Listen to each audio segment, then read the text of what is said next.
Hello everybody, my name is Joe. I am your ToasterPhreak.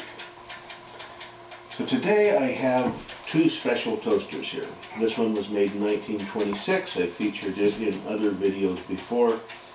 It uses a wind-up clock which is wound with this little lever here, and a very simple mechanism. And this was the beginning of the consumer level pop-up toaster. It was the first of its kind. Later in 1953 they made this, which was also the first of its kind, or at least the first for Toastmaster, is a fully automatic toaster. And I think somebody still makes a fully automatic toaster today, but Sunbeam started the fully automatic toaster, and in 1953 Toastmaster finally made an answer to that. You see they both have little plaques. This has this nice Toastmaster plaque affixed to it, and this one has this bronze Toastmaster plaque affixed to it. And they're rather unique that way. They're about the only ones who did that. Now our first one's done. You can see what a nice piece of toast that is. This toaster I had pre-warmed, and this one was cold. And the reason I pre-warmed this one is because you really can't reliably get a good piece of toast out of it unless it's warmed first. So the instructions that came with it would actually tell you to cycle it without any bread in it first to get the toaster warmed up so that it would make toast properly. Now this one is the model 1B16 and is motorized. And you see, that's maybe a little darker than I would want, but a lot of people like toast like that. It could be adjusted. And now it's warmed up.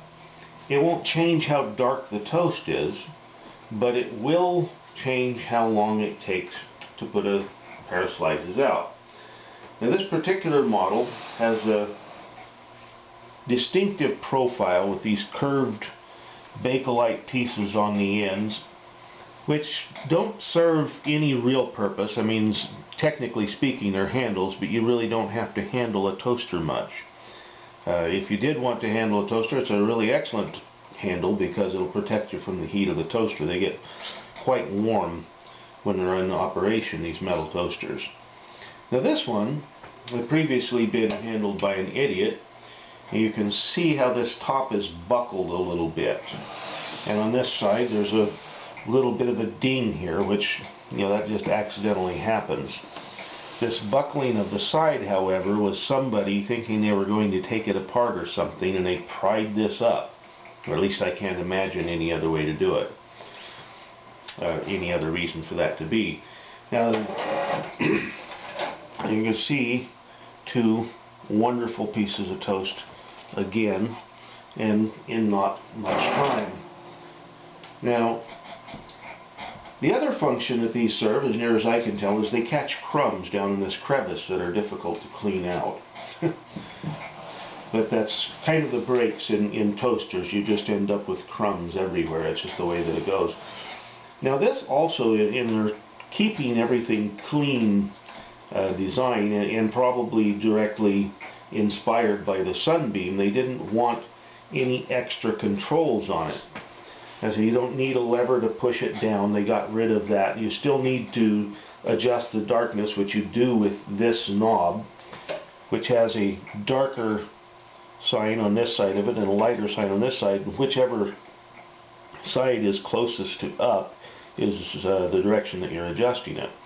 But then in order to cancel it, which the earliest Sunbeams had no means whatsoever of canceling, you just simply push in on this button and it cancels,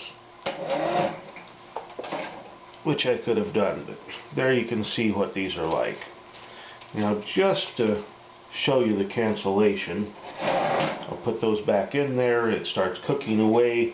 You might decide that you had misadjusted it, or that you just for whatever reason you needed to cancel it, and you just push that and they come right back up.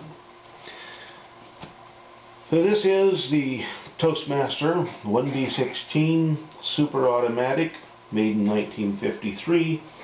The Toastmaster 1A1 single slice, totally non-automatic.